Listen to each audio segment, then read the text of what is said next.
Alhamdulillahirabbil alamin wa bihi nasta'inu ala umuri dunya waddin. Wassalatu wassalamu ala asrofil anbiya'i wal mursalin imamil muttaqin sayyidina wa maulana Muhammadin wa ala alihi wa ashabihi ajmain, amma ba'du. Al mukarramun, para alim ulama, para kiai, para ajengan, wabil khusus Rois Syuriah MWCNU Kecamatan Sidamulih, hormatan pribados, mudah-mudahan Allah dimuliakeun. Jajaran pengurus cabang Nahdlatul Ulama Kabupaten Pangandaran yang saya hormati, ada sekretaris umum, ada bendahara umum, mudah-mudahan Allah muliakan.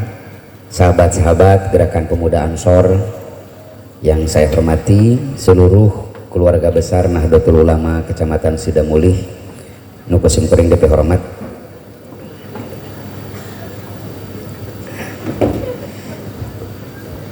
Kita langsung saja, Pak, karena biasanya halakoh mangariung, Pak. Halakoh itu mungkin diambil dari halkotu duburihi, Pak, ngariung. Jadi, nah, materi kita langsung saja karena ini bukan ceramah umum, tapi ini pembinaan keorganisasian. Banyak yang sering bertanya, kenapa NU-NU-an suka di desa bahasa Sunda sadayana? Oke. Sok aya di Sidamulih, Pak, anu naros jang naon NU-NU-an, nu penting mah Islam. Sok aya. Oke. Dijawabnya kumaha, Bu? Nah, kalau ada yang bertanya, buat apa NU-NU-an? Yang penting Islam, di alam kubur mah mual ditanya ormas. Oke, kita jawab. Ketika Nabi datang ke Madinah, Pak, Nabi mengelompokkan saudaranya menjadi dua sesuai dengan tradisi dan sejarahnya. Sahabat yang asli Madinah, yang punya sejarah Madinah, punya tradisi dan kebiasaan Madinah, Nabi beri nama sahabat Ansor. Sahabat-sahabat yang datang dari luar Madinah, yang tentu punya background sejarah bukan Madinah, punya tradisi yang berbeda dengan Madinah, Nabi kelompokkan menjadi sahabat muhajirin. Jadi Nabi membagi sahabatnya sesuai dengan tradisi, sesuai dengan sejarahnya masing-masing. Yang asli Madinah Ansor, yang dari luar Madinah muhajirin, diikat dengan satu ukhuwah Islamiyah. Nabi tidak bilang buat apa Ansor-Ansoran, buat apa muhajirin-muhajirinan, komo banser-banseran, kermacan ayah hari tamat. Ini satu bukti Nabi juga mengarahkan sahabat-sahabatnya untuk berkumpul dengan mereka yang mempunyai sejarah dan tradisi yang sama. Ngan pedah can aya ADART, Pak. Muhajirin punya ketuanya Sayyidina Abu Bakar Siddiq. Ansor juga punya ketuanya Sa'ad bin Ubadah. Makanya ketika Nabi wafat di Sakifah Bani Sa'idah, dua kelompok ini bertemu. Kami punya calon, Anda juga punya calon. Dari muhajirin calonnya ini, dari Ansor calonnya ini. Ini menandakan bahwa Ansor dan muhajirin itu punya kedekatan. Ansor punya kedekatan dengan Ansornya, muhajirin punya ikatan dengan muhajirinnya, tapi diikat dengan satu ukhuwah Islamiyah. Nah, kita yang punya tradisi sama, tradisi Ahlus Sunnah wal Jamaah, yang punya sejarah yang sama, bagaimana kita memahami agama melalui guru-guru kita di pesantren, yang mana pesantren itu adalah NU kecil dan NU itu adalah pesantren besar, diikat dalam satu wadah namanya Nahdlatul Ulama. Nabi ge henteu jang naon ansor-ansoran, nu penting mah Islam. Nabi kitu henteu, Pak. Enggak. Jadi kita ber-NU itu mengikuti contoh dari Rasulullah Shallallahu Alaihi Wasallam. Beres Bu? Nah gitu tapi aneh nate Pak, tapi kan welah daka orang NU masuk seernu protes. Pernah ada gak ke saudara teman saya itu sekarang jadi ketua umum pimpinan pusat pemuda Muhammadiyah, Cak Nanto itu. Saya sering ngobrol dengan dia itu, Cak, suka ada gak yang bertanya sama orang Muhammadiyah, untuk apa Muhammadiyah-Muhammadiyahan? Nggak pernah lo Kang. Saya tanya juga teman saya dari pemuda Persis itu, Kang, sok ayah ka Persis, masyarakat nunaros jangan non Persis-Persisan. Oh, wah Kang. Saya berpikir, ari ka NU kunaon loba nu nanya aja. Buat apa NU-an? Nah, kita jawab bahwa kita ber-NU mengikuti perilaku dan contoh dari Rasulullah Shallallahu Alaihi Wasallam. Yang punya sejarah yang sama, punya tradisi yang sama, misalkan saudara-saudara kita dari Muhammadiyah, saudara-saudara kita di Persis, saudara-saudara kita di Syarikat Islam, mereka diikat berkumpul dengan orang-orang yang mempunyai tradisi yang sama. Jadi wajar dong kalau kita orang-orang pesantren yang punya tradisi sama juga berkumpul dengan mereka yang satu tradisi, satu kebiasaan yang sama. Paham ya? Oke. Lalu pertanyaan kedua, naon NU teh? Ibu kalau ditanya NU itu apa? Bu, NU itu apa? Nah, materi kita kali ini bagaimana meng-NU-kan orang NU. Karena NU itu terlalu besar Pak. Makanya kemarin ada teman saya satu angkatan waktu kuliah S2, beliau aktif di salah satu organisasi yang kemarin dibubarkan oleh pemerintah. Kekeh sama saya itu, Kang, saya mau ikutan di gerakan pemuda Ansor. Nah jangan, Kang, saya ingin masuk NU. Jangan, loba teuing NU mah teu kaurus. Tuh lah kemana yang penting ulah kadiwe liwe lo batuing ya gitu ka urus cek Pak.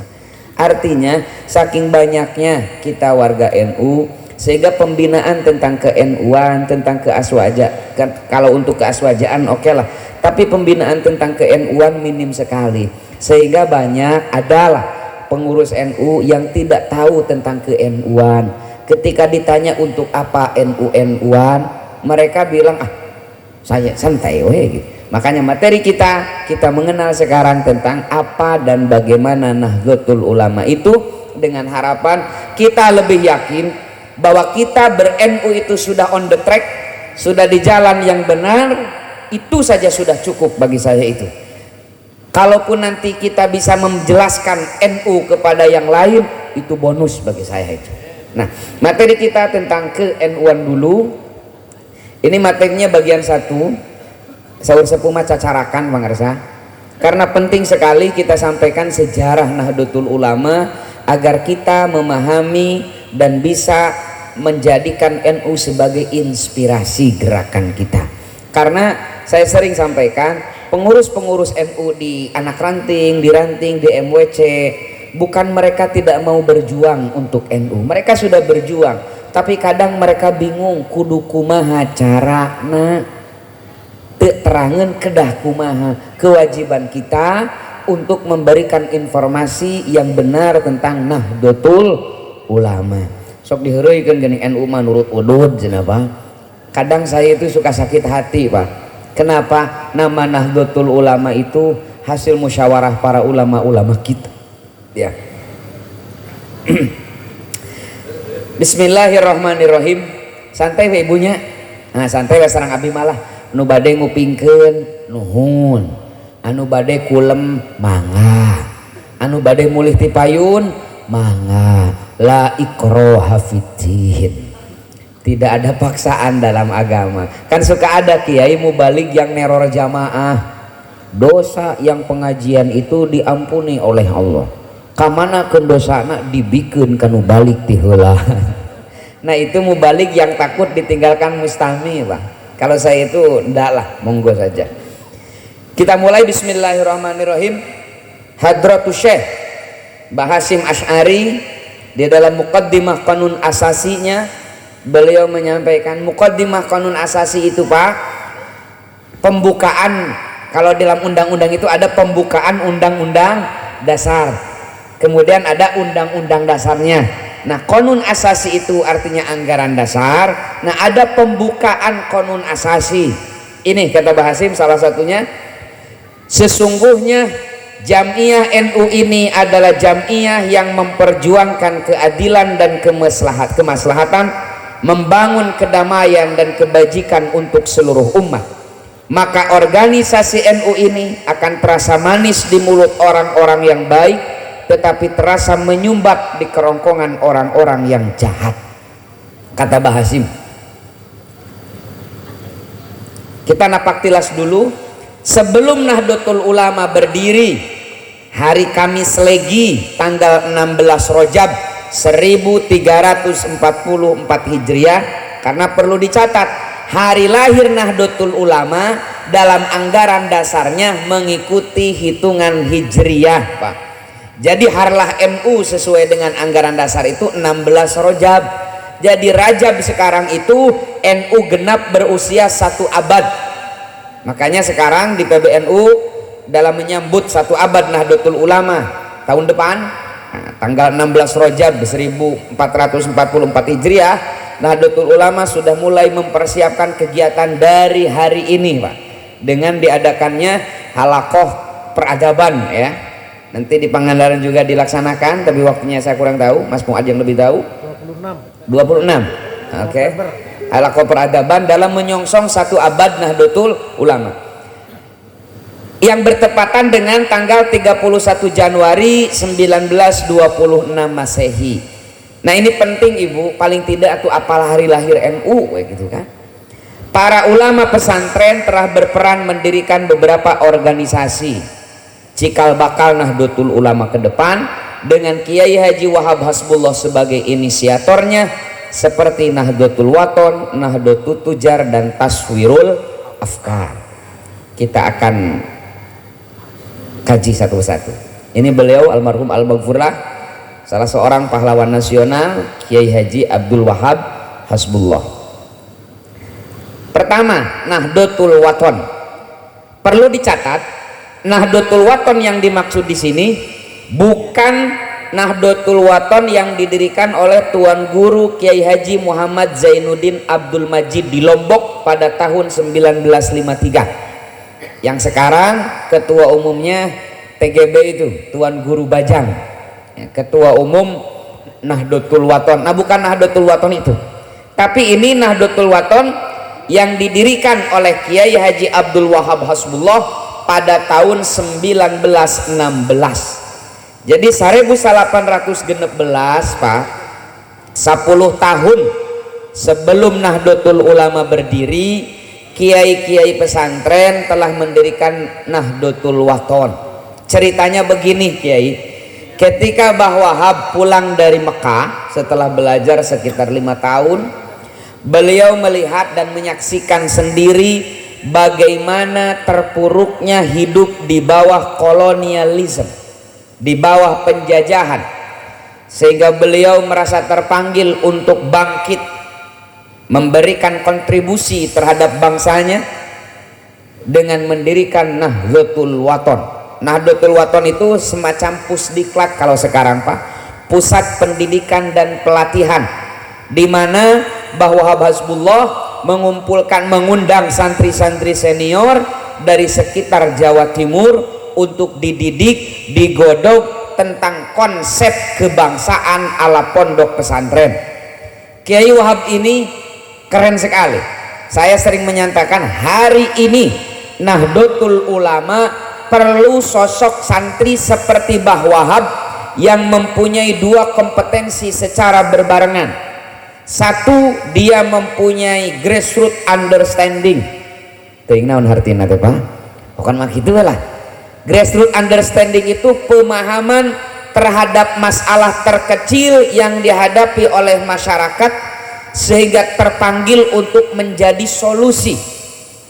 Kedua, Santri kita hari ini di samping mempunyai grassroots understanding, kita harus mempunyai world class kompetensi global, tidak absen terhadap isu-isu internasional, teu katinggalin zaman, Pak.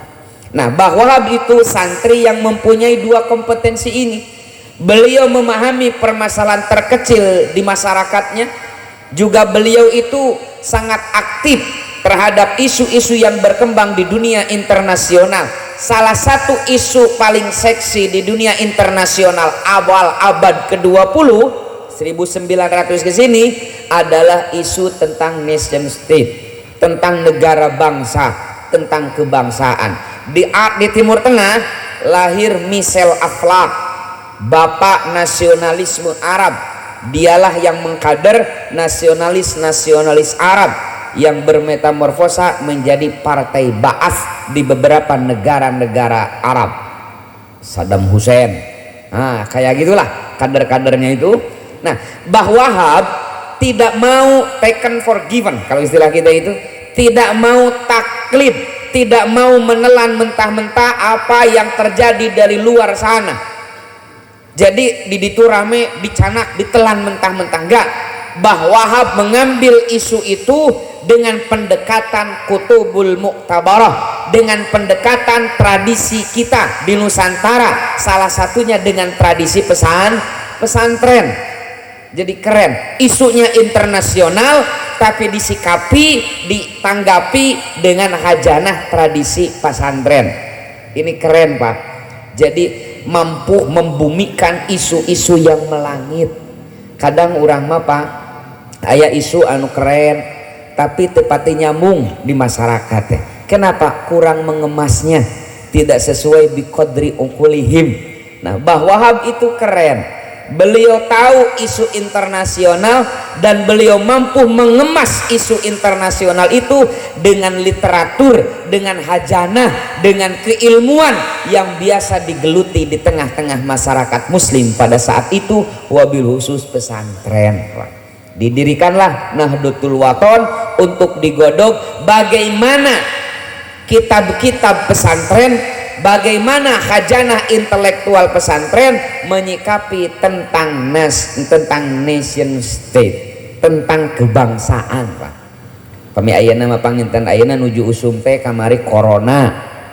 Nah, corona isuna internasional. Pertanyaannya, mampu gak kalangan pesantren menyikapi isu itu dengan hajanah kepesantrenan, Pak? Jarang ya, Pak. Bahkan saya sering dengar gitu para kiai itu, lah dan ditakdirkan ku Allah sehat mah sehat cenanya. Aya nu kitu kamari ketika pemerintah mengeluarkan aturan tentang PPKM, pembatasan kegiatan masyarakat, tentang PSBB gitu kan. Bade acara ngariung, ulah cenah PSBB. Nah, jika teu percaya ka takdir mun cek ku Allah sehat mah sehat we. Pertanyaannya, cocok gak perkataan itu dengan hajanah intelektual pesantren? No. Itu pola pikir Jabariyah. Leres tuh, Pak? Juga nu bener gitu kan, takdir da ku Allah pas ditakdirkeun masing urang cicing di jero imah gitu. Allah ditakdirkeun kena ku corona mah kena, tapi mun ku Allah teh ditakdir mah keun masuk sanajan urang pagelewut gitu keun we. Tah nu kitu teh Jabariyah, bukan Ahlus Sunnah wal Jamaah. Ahlus Sunnah wal Jamaah itu tawakal 100%, ikhtiar 100%, bukan Jabariyah kita itu ya. Lamun hoyong mayor kudu daek mayar gitu kan Ahlus Sunnah itu. Lamun hayang ngakil kudu daek ngakal, lamun hayang sehat kudu menjaga kesehatan, ikhtiar dipakai. Nah, jadi kemarin sempat gagal juga sebenarnya kalangan pesantren dalam menyikapi isu internasional, Pak. Nah, Wahab itu gak gagal, beliau mampu mensinergikan antara isu internasional dengan literatur pesantren. Seperti sekian, Kang. Tadi saya ngobrol dengan Pak Waka itu, kebetulan satu daerah dengan saya. Di urang kapungkur pangarsa, kantoslah sepuh-sepuh urang, kiai-kiai urang berharap pami engke menjadi Kapolres teh santri Nahdlatul Ulama. Bangga tuh, Pak. anu janten dandim teh santri Nahdlatul Ulama bangga tuh pami aya santri pesantren naon itu yang Farhan. Bangga tuh pami aya alumni Al Khairiyah janten Kapolda. Bangga tuh upami aya alumni Al Khairiyah janten jenderal polisi brigjen tapi sana sambo. Bangga tuh Pak, bangga pasti. Pertanyaannya tos ikhtiar tuh mengarahkan alumninya, mengarahkan santrinya untuk daftar di Akpol. Teu acan tah pami teu acan tepi kabuluan belut moal gableg Pak.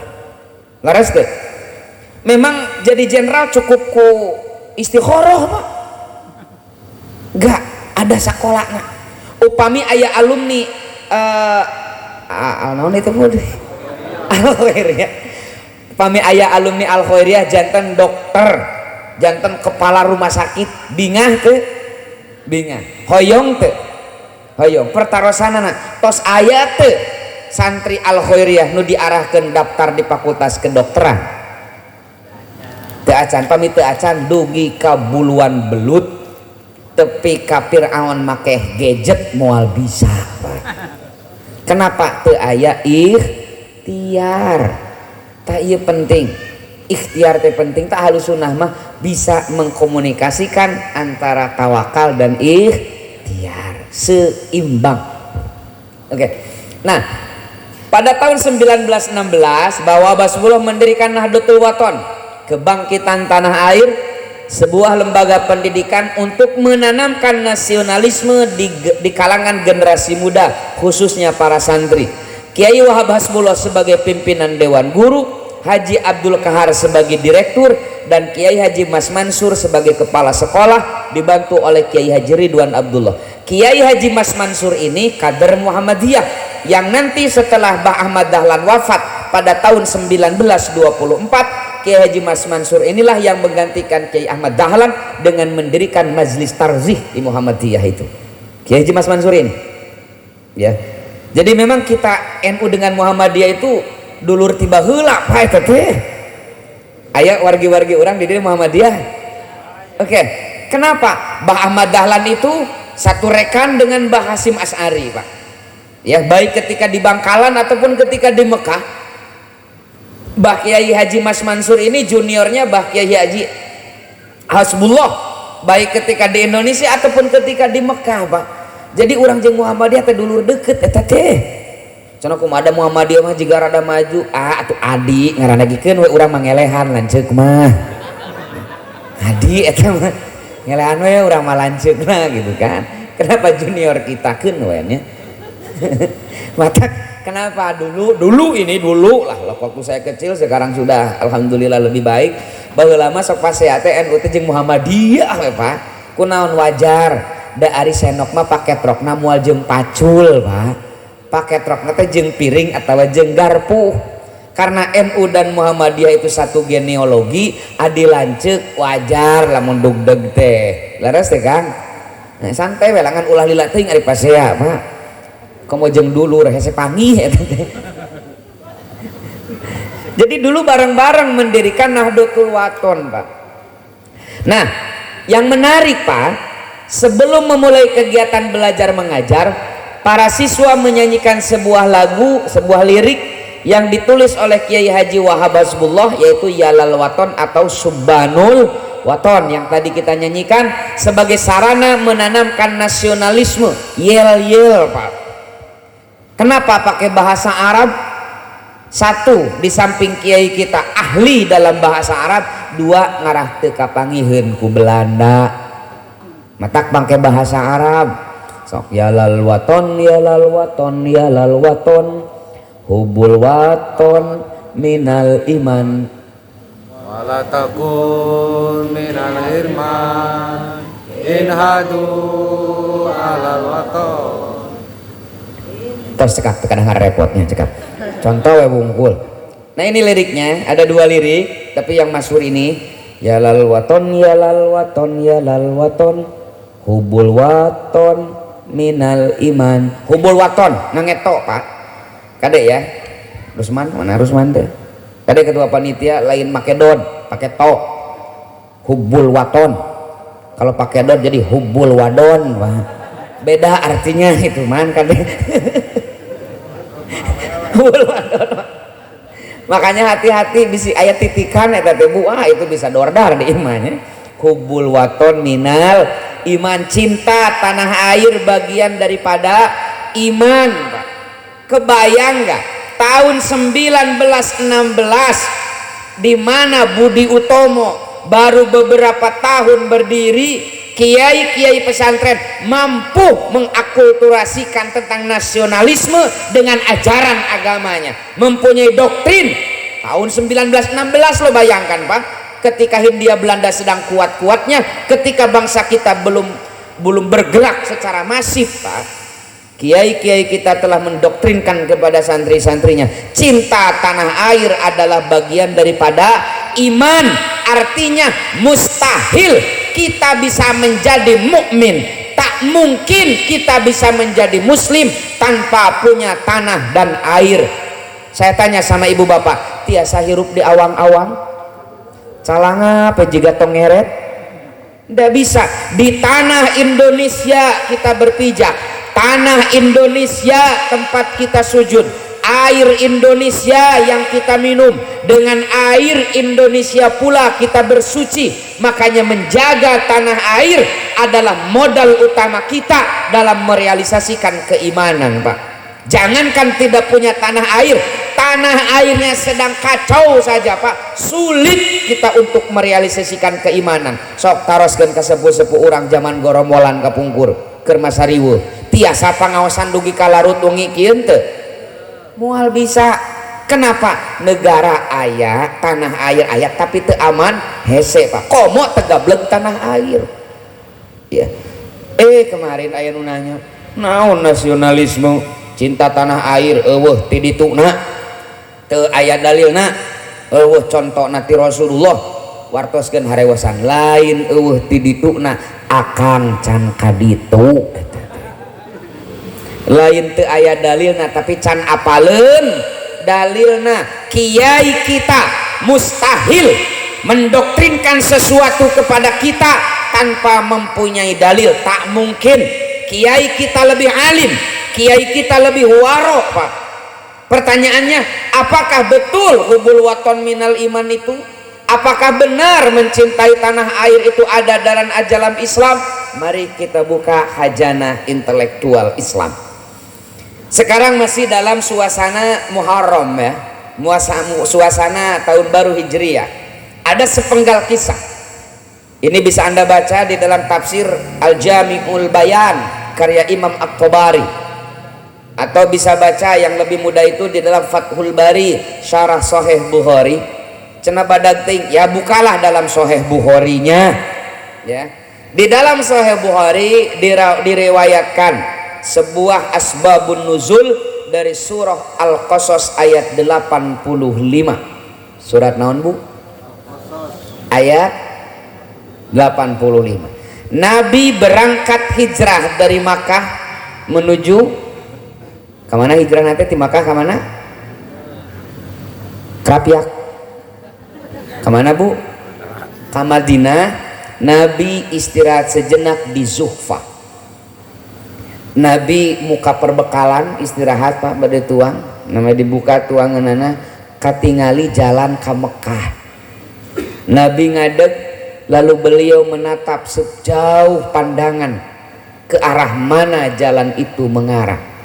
Lalu tak terasa air matanya meleleh Bu.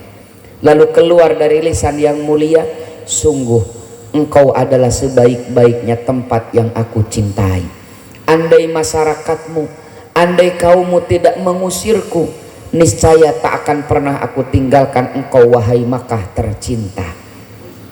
Rasul sangat mencintai Mekah. Abot Nabi sampai berurai air mata meninggalkan Mekah, tanah kelahiran beliau, di mana beliau lahir, tumbuh, berkembang, dewasa dan berkeluarga di Mekah, tiba-tiba harus ditinggalkan karena tidak kondusif. Lalu datang malaikat Jibril membacakan surah Al-Qasas ayat 85 ini. Innalladzi farado alaikal Quran laradduka ila ma'ad. Muhammad ulah leutik hate, sesungguhnya Allah innalladzi farado alaikal Quran, yang telah mewajibkanmu menjalankan hukum-hukum Al-Quran, laradduka ila ma'ad, sungguh akan segera mengembalikanmu ke Mekah. Ma'ad dalam ayat ini penafsiran dari Ikrimah menerima riwayat dari Ibnu Abbas, ma'ad dalam ayat ini artinya Makkah Al-Mukarramah. Jadi laradduka ila ma'ad, sungguh Allah yang telah mewajibkanmu menjalankan hukum-hukum Al-Quran akan segera mengembalikanmu ke Mekah dengan futuh Mekah beberapa tahun yang akan datang. Ulah leutik hate, ulah sedih bageur, sakedap deui Allah bakal mengembalikanmu ke sana. Makanya di dalam tafsir Ruhul Bayan karya Al-Imam Ismail Haqqi Al-Hanafi ditulis, wa fi tafsiril ayah, dari tafsir ayat ini isyaratun, terdapat isyarat, wa fi tafsiril ayat isyaratun anna hubbal waton minal iman, bahwa mencintai tanah air bagian daripada iman. Cek dalam tafsir Ruhul Bayan. Lalu Nabi semangat untuk melanjutkan perjalanan menuju Madinah. Ketika beliau datang di Madinah, Pak, di Madinah sedang diberlakukan PPKM level 3. Kerusung pandemi di Madinah itu. Sahabat-sahabat muhajirin banyak yang terjangkit virus, banyak yang mengeluh. Akhirnya Nabi mengangkat kedua tangannya minta diaminkan sahabat-sahabat. Ini bisa Anda baca di dalam Sahih Bukhari urutan hadis 5370-an. Beliau mengangkat kedua tangannya sambil berdoa, Allahumma habib ilainal madinah kahubbina makkata au asyad. Ya Allah, anugerahkan kepada kami rasa cinta terhadap Madinah, tanah air kedua beliau, melebihi kecintaan kami terhadap Mekah, tanah air pertama beliau. Lihat dalam ayat, dalam hadis ini Rasul sampai memohon kepada Allah agar Allah menitipkan nasionalisme dalam hati beliau untuk Madinah Al-Mukarramah, untuk Madinah Al-Munawwarah, sebagaimana Allah telah titipkan rasa cinta dalam hati beliau untuk tanah air pertamanya, yaitu Madinah. Bisa pajarkan Rasul itu mencintai tanah airnya, Pak. Rasul itu mencintai tanah airnya, eta buktina kirang keneh hadisna. Oke, masih dalam riwayat Bukhari, ini urutan hadis 3000-an. Kalau Nabi pulang dari luar kota, ya, habis kunjungan kerja gitu, Pak, atau habis membuka acara reses lagi itu, Nabi pulang ke Madinah.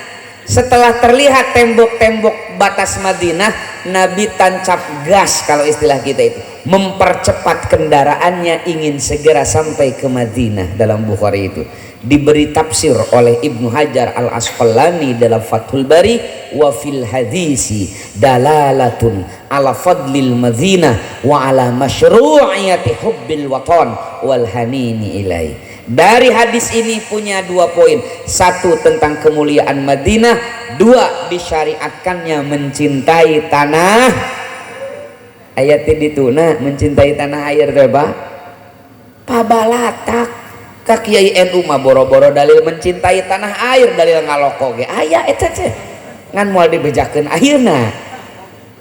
Ya, tuh ka kader-kader PMII we dalil ngaroko malah, ya. Nah, kalau masih kurang Anda bisa baca di dalam surah An-Nisa ayat 66. Surat naon, Pak? Ayat walau anna katabna alaihim aniktulu anfusakum aw ikhruju min diyarikum ma fa'aluhu illa qalilum minhum. Di dalam tafsir Al-Munir fil Aqidah wa Syariah wal Manhaj karya Syekh Wahbah Zuhaili ada catatan, ada tafsiran. Wa fi qaulihi aw ikhruju min diyarikum, sabda Allah ini, atau kalian terusir dari tanah kelahiran kalian, ima'u ila hubbil watan, ada isyarat untuk mencintai tanah. Kita ayah apa? Nih ciri khas Kiai NU itu begitu kalau menafsirkan Al-Quran dan hadis itu. Al-Qurannya ini menurut tafsir ini begini, hadisnya ini menurut sarahnya begini. Ciri khas Kiai NU, can pernah Kiai NU dalam Al-Quran dikatakan begini, menurut saya ayat ini cek saha menurut saya, memang sia mujtahid menurut saya. Urang mah tafsir Jalalain ge tamatna bari pasaran eta teh. Berani menafsirkan Al-Quran. Nabi sudah mengancamnya, man fassara Qur'anan bi ra'yihi falyatabawa maq'adahu minan nar, rawahul Bukhari. Siapa yang menafsirkan Al-Quran seenaknya saja, menurut otaknya saja, dia telah mengambil satu kapling di neraka. Luka belah menaun kapling Abu Jahal. Bukan emang saya bagian anak. Makanya kiai kita itu memberikan contoh ketika menafsirkan Al-Quran itu ya pakai tafsir yang muktabar. Kalau menafsirkan hadis itu ya kita pakai bagaimana komentar, bagaimana sarah para ulama ahli hadis. Ya, itu sangenarakan ayat nama ayat. Menurut saya ayat ini, menurut saya ini balaga. Tah hati-hati ayatnya kerusum menurut saya apa? Lamun tos berhadapan dengan menurut saya ulah dilanjutkan. Saya sering berdialog dengan saudara-saudara saya. Kalau dialognya ilmiah, saya mengeluarkan referensi, dia mengeluarkan referensi, saya mengeluarkan hujah yang baligo, dia pun mengeluarkan hujah yang baligo. Serius saya itu menghadapinya. Tapi ketika saya menghadapi seseorang yang ketika kita keluarkan tafsir, kita sampaikan syarah terhadap hadis itu, dia berpendapat menurut saya malas Pak. Makanya nanti kalau berdialog terus berhadapan dengan orang yang menurut saya atau dengan dalil pokoknya, nah canak asbak yang asbak siapa ngobrol. Nah. Makanya kata Imam Asy-Syafi'i bilang, tidaklah aku berdebat dengan orang alim kecuali aku mengalahkan dia, namun tidaklah aku berdebat dengan orang bodoh kecuali dia mengalahkanku. Dari yut jeung nu bodoh mah Pak debat teh Pak dibere tafsir ieu da cek saya malah lain kitu. Diberi saya cek saya magis jeung asbak nu kitu ngobrol nanya matak wa idza khatabahumul jahilun qalu salama. Dalam Al-Qur'an itu kalau berdebat jeung orang bodoh malah salama, tinggalkeun lu didengen nu kitu mah Pak. Kalah kabawa bodoh urang teh lain si itu kabawa pinter Pak. Ya. Nah, itu salah satu dalil mencintai tanah air. Bagi para kiai, para santri yang ingin lebih detail dalam memahami dalil mencintai tanah air, telah saya buat nanti temanya bisa di copy NU dan kebangsaan ya. Ayatnya mana itu saya ringkas dari kitab Al-Haqqul Mubin fi raddi ala man tala ababiddin karya Sayyid Usama Al-Azhari. Tipis kitabnya Pak, cuma 204 halaman. Di sana detail sekali hubbul waton indal mufassirin, hubbul waton indal muhadditsin, hubbul waton indal fuqaha, hubbul waton indal syu'ara, detail sekali. Ya, ini penting kita sampaikan bahwa nasionalisme teh ayati ditu. Nah, Ibu cinta ke Indonesia? Cinta. Nah melempem. Pak cinta ke Indonesia? Osok ngaduakeun Indonesia. Tong bohong. Bapak cinta ke Indonesia? Nya cinta. Osok ngadoakeun Indonesia? Nya tara. Nu didoakeun teh agmina bihalalika wa anharomika. Bagaimana kita mendapatkan rizki yang berlimpah kalau negaranya tidak aman Pak? Makanya sebut dulu, doakan dulu negara kita supaya aman. Kenapa? Keamanan itu adalah modal utama untuk meraih semua cita-cita. Dengan negara aman, ibadah akan nyaman. Lihat, Rasulullah sampai meninggalkan tanah kelahirannya, tanah yang penuh dengan kenangan beliau bersama Khadijah, harus beliau tinggalkan. Kenapa? Karena tidak ada jaminan keamanan di Mekah untuk mengamalkan agama. Beliau menempuh jarak ratusan kilo. Kenapa? Ke Madinah? Karena di Madinah ada jaminan keamanan. Dengan negara aman, ibadah nyaman. Dengan negara aman, belajar nyaman. Dengan negara aman, bisnis nyaman. Dengan negara aman, poligami aman. Dari wuhna teh nyandung mangan 3 bulan Mas Muad eta teh. Ngan 3 bulan dari wuhna teh nyandung mah Pak, da kadituna mah riut teh.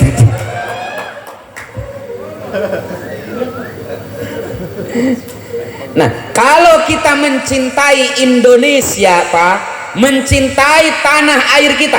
Tanah air kita itu Indonesia, bukan yang lain.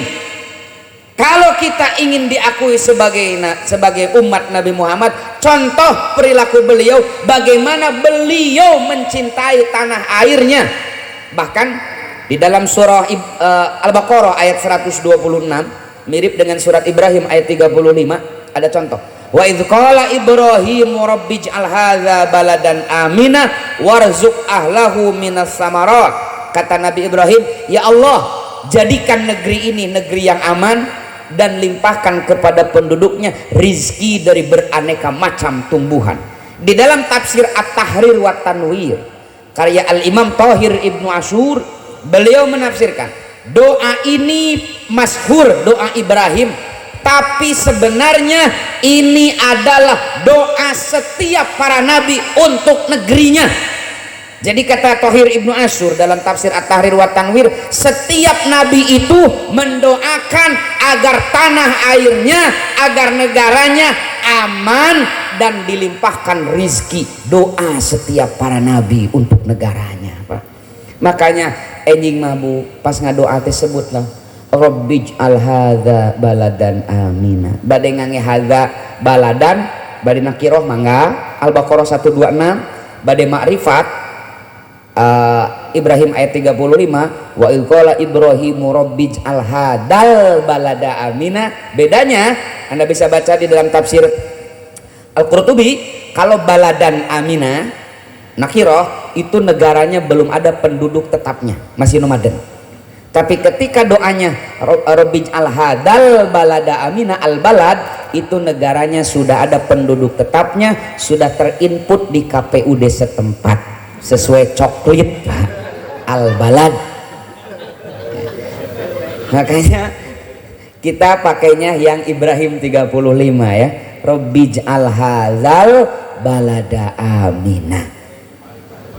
Nah, makrifat bae lah. Kenapa? Sudah jelas negara kita itu Indonesia.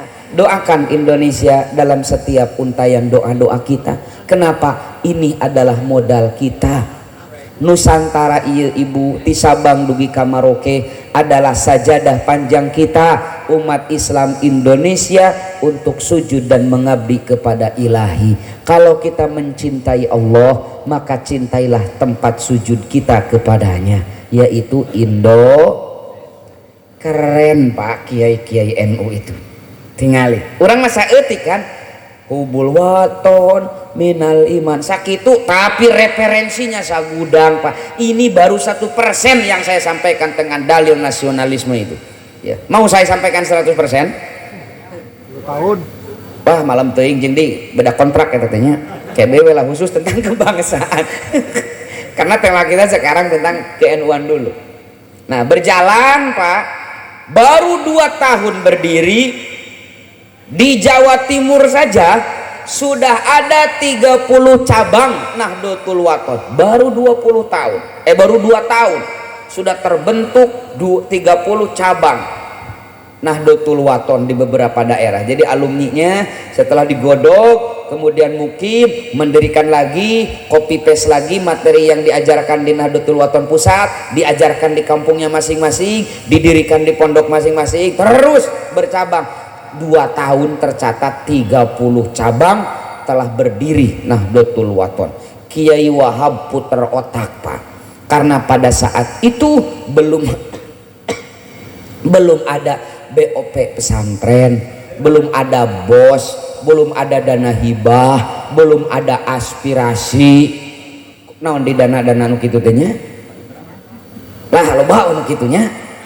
Belum ada bantuan lah. Semua dibiayai secara mandiri. Akhirnya Mbah Wahab puter otak, bagaimana kita bisa tetap menjalankan ideologisasi tentang Nahdlatul Wathon tapi dengan dana yang mandiri. Tidak ada cara lain kecuali harus punya lembaga ekonomi sebagai modal usaha yang dari sebahagian keuntungannya disisihkan untuk mendanai Nahdlatul Wathon.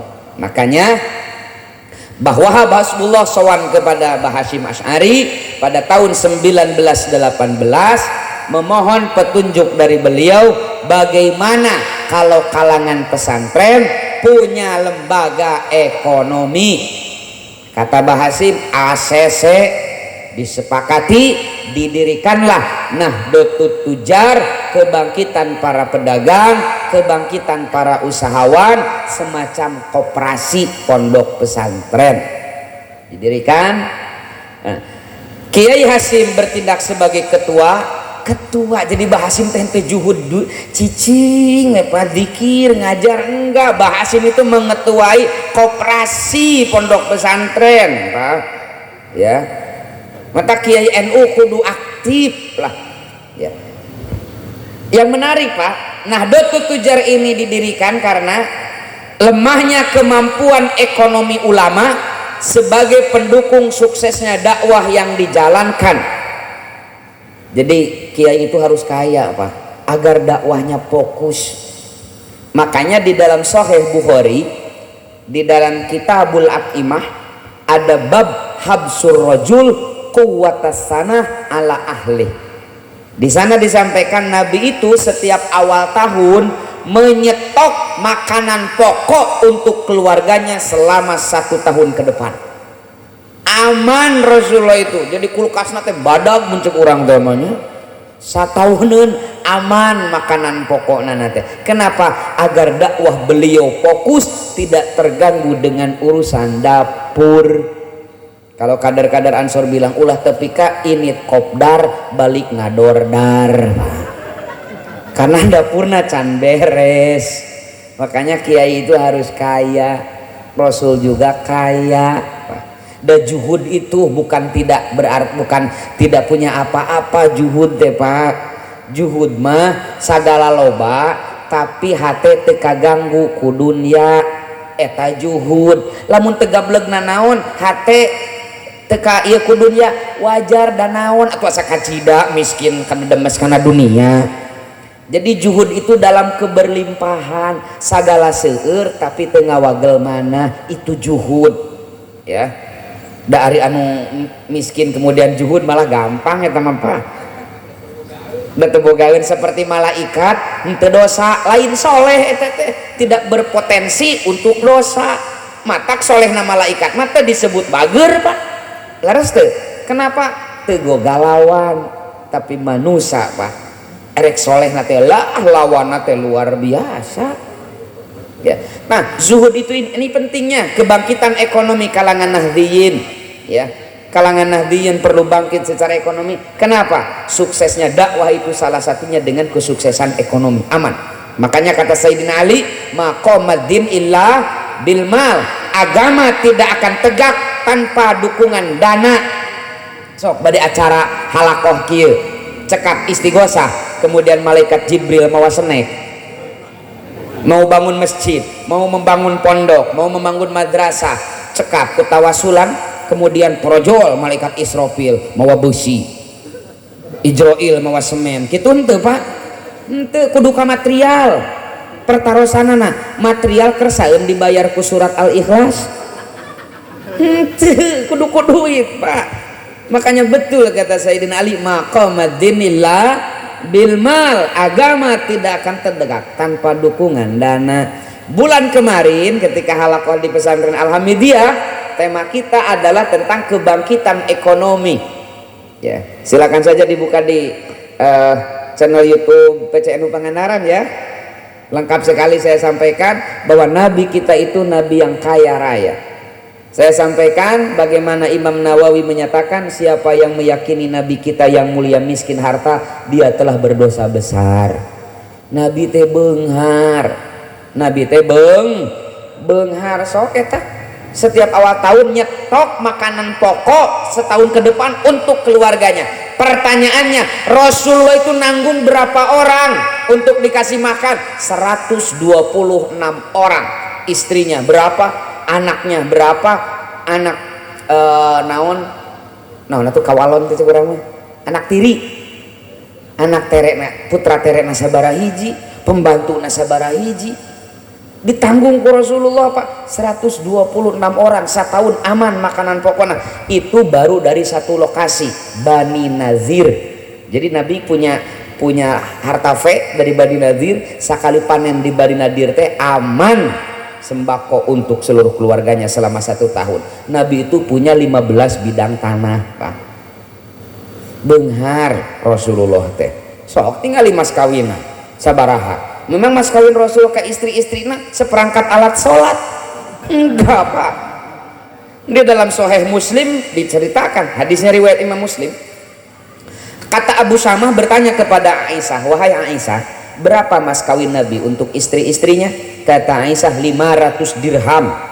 1 dirham itu senilai 0,425 gram, hampir setengah gram emas murni.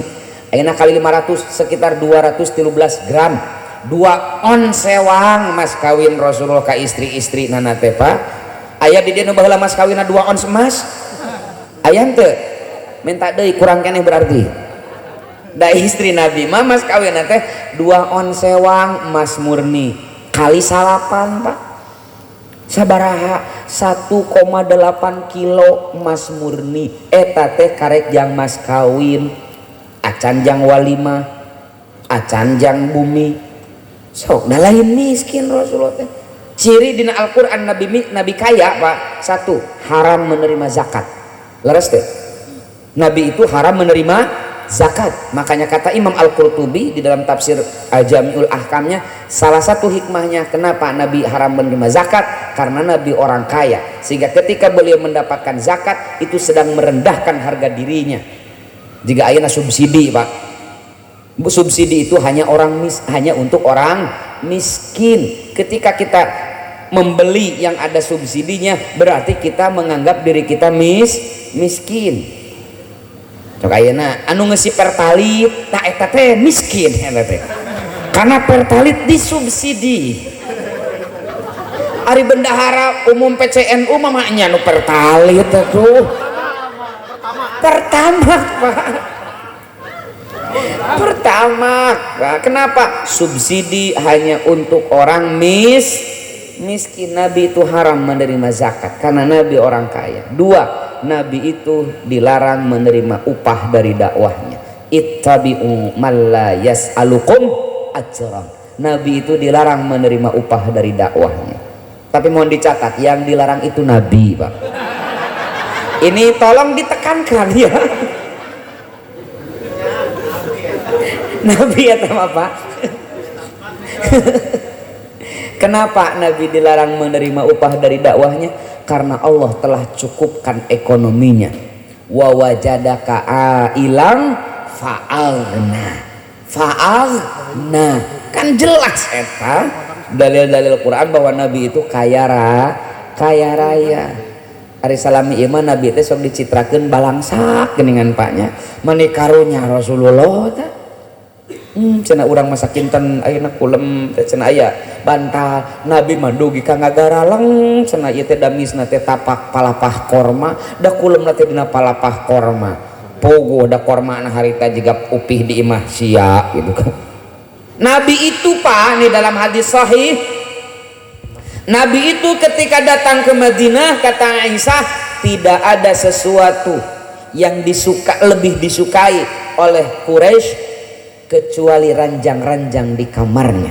Begitu Nabi datang ke Madinah, tidur beberapa malam di rumah Abu Ayyub Al-Ansari, Nabi bertanya, ranjang ieu teh teu gaduh ya Rasul, kayak orang taroskeun ka bendahara PC cenanya. Akhirnya Abu Ayyub Al-Ansari itu mencarilah kepada sahabat Ansar yang lain. Singkat cerita ada, mangga ya Rasul, kanggo salirah hadiah ti abdi ranjang dari kayu saj. Kayu saj itu saya baca di dalam kamus bahasa Arab itu kayu impor India.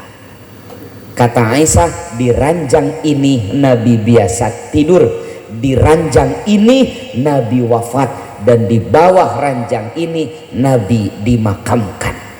Bapak hoyong terang sabaraha ranjang Rasul dipeser ku sahabat ketika sudah wafat? 4.000 dirham. ya, bi arbaati alafi dirham, 4.000 dirham. Tadi 500 dirham wae 2 ons emas, iya 4.000 dirham. Lebih mahal daripada spring bed sekretaris PCNU itu teh. Ya. Rasulullah itu kayak dumawi urang ngadua ka Allah Subhanahu wa taala di wengi Jumaah nu barokah ieu, di acara pangaosan amal saya nu barokah ieu, urang ngadua mudah-mudahan nu hadir di pangaosan ieu sing baleunghar supados tiasa mensyiarkan Islam dengan leluasa. Doakeun sadayana nu hadir ieu sing baleunghar. Cenah mun beunghar kabeh mah saha nu miskin, pan loba nu teu hadir. Dan nu didoakeun ge nu hadir di pangaosan. Jadi para kiai kudu beunghar. Kenapa? Agar tidak tomak terhadap orang. Numawi dina ta'limul muta'alim kita diajari oleh guru-guru kita, penyebab kefakiran itu nomor kahiji hayang dibere ku batur. Laras teh Pak. Aya mana hoyong dibere ku batur tah eta teh penyebab kefakiran. Na'udzubillahi min. Nabi telah menggariskan al yadul ulya khairum min yadis supla. Yang memberi lebih utama daripada yang menerima. Oke. Sehingga mau tidak mau harus dibentuk sebuah lembaga ekonomi yang mendukungnya. Nah, alasan lain pendirian adalah pendidikan yang didominasi oleh sekolah Belanda yang tidak memberi nilai apa-apa bagi pendidikan agama, sehingga perlu dibentuk lembaga pendidikan Islam yang mampu dibiayai sendiri oleh kalangan pribumi. Koperasi inilah yang mengumpulkan dana untuk memberangkatkan komite Hijaz kelak.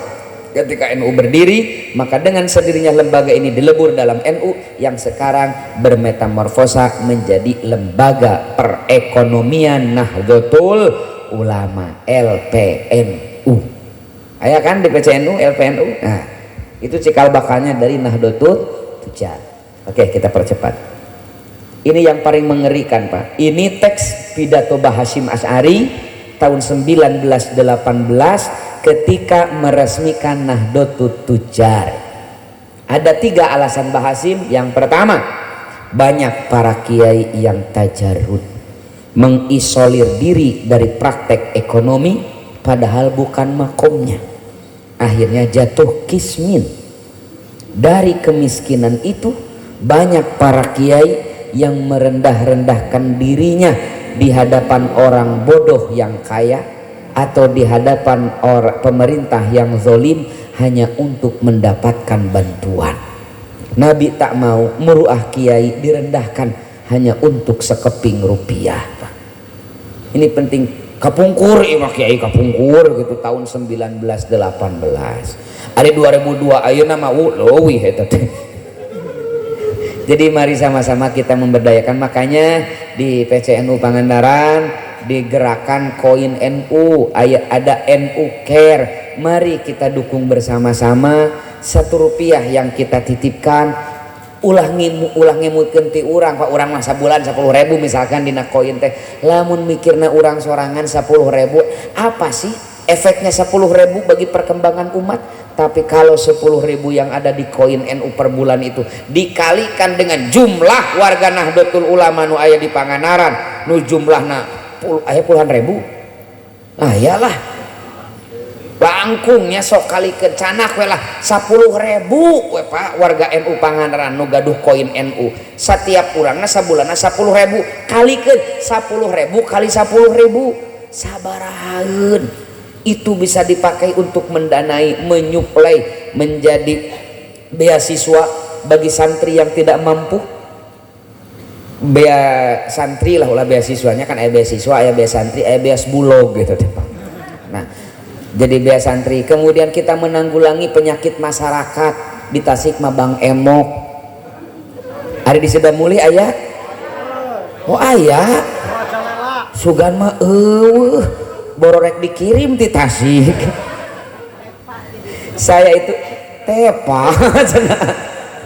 Saya di Komisi Fatwa di MUI itu saya pernah didatangi oleh salah seorang ketua MUI tertentu lah. Kebetulan saya sedang ada di kantor. Yang Bapak Mayu curhatlah tentang Bang Emok. Cik Komisi Fatwa MUI teh atuh ngaluarkeun fatwa bahwa nganyuk ka Bang Emok teh haram, ngarugikeun, riba, rentenir. Wantun teu cenah MUI gitu. Sim kuring tenang. Gampil kan? Tapi pertanyaannya, kalau kami keluarkan fatwa bahwa meminjam dari Bang Emok itu haram, ari di akan di MUI aya solusina. Ulah nginjem ka Bang Emok haram, tah ka MUI bade namut mah mun kitu mah hayu ceng kan, ari nyarek kungkul mah sadaya ge tiasa ceng. Laras teh Pak, masalah masyarakat itu tidak akan selesai dengan kritik, tapi harus ada solusi. Salah satu solusinya adalah NU Care ya. Maka kenapa salah satu mustahik zakat itu adalah gorim yang terlilit rentenir bisa dibayar oleh zakat itu. Garis deh Pak, bisa. Iya ngesan ulah hijin jeung Bang Emok tah mending kana jeung Bang Toyib daripada jeung Bang Emok mah tah dibayar sok usaha kan enak gitu mah. Ari ngeritik kungkul mah budak leutik bisa Pak. Ini pentingnya kita kata tadi memahami grassroots understanding itu, pemahaman terkecil kita terhadap masyarakat. Salah satu penyakit masyarakat adalah rentenir itu, Bang Emok istilahnya ataupun yang lainnya. Mari kita hadir untuk menanggulangi itu dengan cara mari kita titipkan sebahagian rezeki kita melalui koin NU yang nanti dikumpulkan di cabang NU Care, bagaimana teknisnya dengan MWC dan yang lain-lain untuk menanggulangi permasalahan masyarakat itu. Cenatos beres pakai modal usaha ya yang produktif. Karena Nabi juga kan dalam membagikan zakatnya begitu, tidak konsumtif semua. Aya nu nyuhkeun ya Rasul abi teh mustahik, abi teh lah fuqara masakini katanya. Kan nuna dikasrohkeun Pak. Laras teh fuqara masakini. Mustahik Rasul dipasihana teh doma sajodoh. Urus dengan harapan beberapa tahun kemudian dia berubah dari mustahik menjadi muzaki. Dianggo modal usaha. Kan bisa itu Pak, silakanlah nanti dengan NU Care. Nah kata Mbah Hasim, tak maulah harga diri para kiai direndahkan hanya untuk materi Pak. Numawi kiainya harus mandiri secara ekonomi Pak. Katak dukunglah ulah aya istilah kieu masyarakatnya ajengan-ajengan dodon ya sok aya nu kitu di dieu. Di Tasikmalaya pame aya ajengan bisnis teh diomongkeun ku masyarakat teh. Dengan ajengan dunia tak eta teh dalil musyrikin Quraisy nolak Rasulullah Pak. Tinggalin Al-Quran. Maknya Rasul sok ka pasar gitu kan, maknya Rasul sok jual beli. Tah masyarakat anu sok kritik ajengan nu bisnis teh eta teh nurutan musyrikin Quraisy bener nama. Ajengan dunia bari teu dibere ku si eta kan rieu. Pamikir mah ajengan tos teu kenging usaha ajengan mah wuruk masyarakat, wuruk santri kaperyogian ajengan sareng kulawargi abdi nu nanggal waler sok peureureuhan abdi sepi tina pangarti teu apal agama abdi mah da tukang usaha supaya kumaha usaha abdi ieu lancar suma kelak abdi sasarangan di surga. Tah kangge ajengan sok peryogi mobil kantun nyarios, peryogi kangge bangunan kantun nyarios kan raos kitu mah.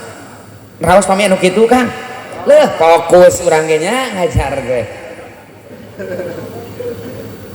lain seuri malikir kalah seuri bagaimana kita memikirkan kondisi ekonomi itu. Kenapa Pak? Paling sulit yang dihadapi Nabi itu ketika berperang melawan finansial, diboikot di Si'ib Abi Thalib selama 3 tahun yang menjadi Amul Huzni itu tahun duka cita, di mana Rasulullah di tahun 11, tahun 10, 11, 12 kenabian diembargo oleh musyrikin Quraisy Pak. Rasulullah tewah parah wadidnya malah nanti kita bahas. Nah setelah didirikan Nahdlatul Tujar, singkat cerita semangat Mbah Hasim yang jadi ketua koperasinya, Mbah Hasim Asy'ari nih bisa pajarkan Mbah Hasim itu bisa usaha. Mbah Hasim itu ketua koperasi Nahdlatul Tujar Pak. Mbah Hasim Asy'ari itu kunaon sok Mbah Hasim tanahna lega apa harita da ahli usaha. Mbah Maimun Zubair itu beliau itu pandai berusaha Pak. Abdullah bin Mubarak tokoh salafus saleh, tokoh tabi'in yang diabadikan salah satunya di dalam Sahih Muslim, beliaulah yang berkata al isnad minad din laulal isnad laqala man syaa ma syaa. Itu Abdullah bin Mubarak. Abdullah bin Mubarak itu kaya raya. Upami ayah santri tegadu bakal sumping ke Abdullah bin Mubarak dibiayaan, pami ayah ajengan ninggalkeun santrina karena usaha dibayar, sok sabaraha penghasilan sabulan tah sok ngajar. Abdullah bin Mubarak Pak kaya raya rawasnya pemikitunya resep juga nantinya pami ayah Rois Suryah MWC teh beunghar kaya raya barudak Ansor ulah nyieun proposal ka Polres lah kebuka duitan ka dieu sabarahaeun kan keren. Ibu-ibu muslimat lah cenah ulah kaditu kadieu sabaraha perlu aduh rawas Pak.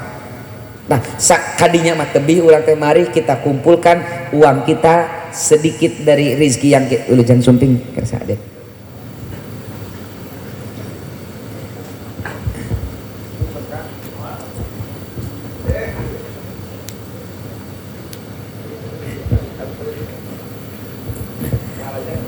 Widi dan nah setelah sekedap deh panya uyas bu sekedap deh 15 menit nya ngantosan aden lalasan heula tuh jadi pohon deui jadi sampai mana usaha ke heula ieu mah da kapencet Pak ke heula can beres beunghar teh nah setelah mapan Pak eta bahwa Hasbullah tidak merasa cukup dengan capaiannya mendirikan lembaga usaha yang diketuai oleh Mbah Hasyim Asy'ari. Beliau melebarkan sayapnya, meningkatkan SDM kader-kadernya. Pada tahun yang sama 1918 bahwa Hasbullah meningkatkan SDM sumber daya manusia kader-kadernya dengan menjalin kerjasama dengan organisasi pergerakan pertama di Nusantara, Budi Utomo. Orang-orang cendekia, orang-orang cerdas asli pribumi yang mendapatkan akses belajar di Hindia Belanda karena Menak kerjasama dengan Mbah Wahab membuat sebuah kajian namanya Taswirul Afkar.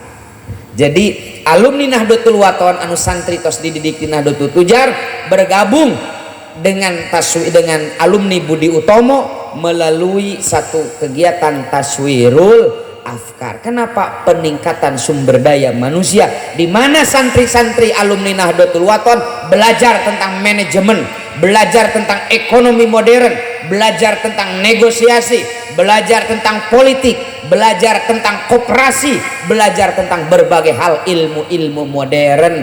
Ini patut kita contoh juga. Setelah kita sukses di NU Care yang perlu kita pertahankan, lalu mari kita kembangkan sumber daya, kita titipkan kader-kader kita untuk bisa memperoleh pendidikan yang lebih.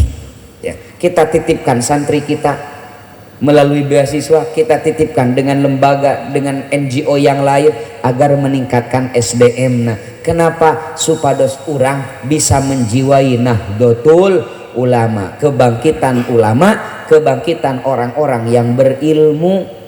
Catat urang teh kebangkitan orang-orang yang berilmu, lain Nahdlatul Juhala, kebangkitan anu barodo abring-abringan we. Kita itu Nahdlatul Ulama. Banyak kita belum mengisi di dinas kesehatan, di lembaga ekonomi, di lembaga keuangan, di TNI Polri, masih banyak kader-kader kita yang perlu diarahkan ke sana. Kenapa? Meningkatkan SDM. Ya. Komite Hijaz biasanya ketika menjelaskan sejarah NU langsung ke Komite Hijaz Pak. Matak sok rada teuneunaheun eta teh.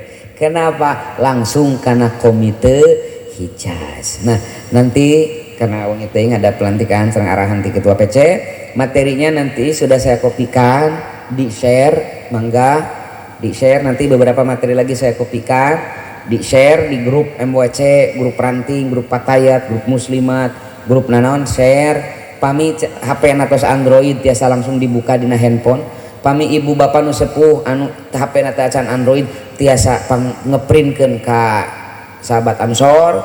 Tuh ada kader saya Usman ya, ketua panitia pangeprintkeun Kang Rusman ke fotokopi cenah teu gaduh kang fotokopi lagi fotokokod tulis. Kenapa? Agar kita memahami Nahdlatul Ulama. Ini belum sampai kepada tujuan Nahdlatul Ulama didirikan karena terlalu malam ya. Sebenarnya saya Isya sudah di Panganaran ya. Tadi di sini juga saya jam 8 lebih seperempat sudah di sini, tapi ya kebetulan tadi banyak acara. Bilih wengi teuing bisi kapok kena abdi nemean di dia tentang ke-NU-an di Sidamuli. Abdi nemean ceramah di Sidamuli Bang Resa. Kena nemean der ceramah teh 3 jam. Isuk pagi teh silaturahmi deui ditaros ku ibu-ibu teh saha nu ceramahna eta nu leutik-leutik basa pelantikan. Oh budak eta ieu siang abejaan mending ulah datang. Naon kitu kapok urang ge. Kapok kumaha 3 jam ceramahna arek balik ti heula era. Kan ari sakedap mah sajam beres. Anjing pagi teh silaturahim deui ditaros ku ibu-ibu teh saha nu ceramahna eta da nu alit-alit kaseptitasi. Oh eta majang yayan yuk urang daratang ajakan sok sakedeung si ujang eta mah. Nah itu pesan Rasul, yassiru wala tu'assiru basyiru wala tunaffiru. Sakitu mudah-mudahan sok sanaos singkat halakoh ieu mudah-mudahan tiasa menjadikan bekal bahwa kita kemarin baru pada tahap Nahdlatul Wathon, baru menggelorakan nasionalisme, baru menanamkan dan meyakinkan kepada warga Nahdlatul Ulama tentang pentingnya mencintai Indonesia. Sekarang jangan merasa cukup dengan kesuksesan kita menggelorakan itu, mari kita tingkatkan. Setelah Nahdlatul Wathon ada Nahdlatul Tujar, kebangkitan ekonomi. Kenapa? Tadi Sayyidina Ali bilang maqamad-din illa bilma, dan PCNU telah mengambil peran yang luar biasa dengan NU Care-nya itu, dengan koin NU-nya itu. Kemudian di LPNU juga bergerak bagaimana agar warga Nahdlatul Ulama bisa mengakses beberapa informasi tentang perekonomian kekinian.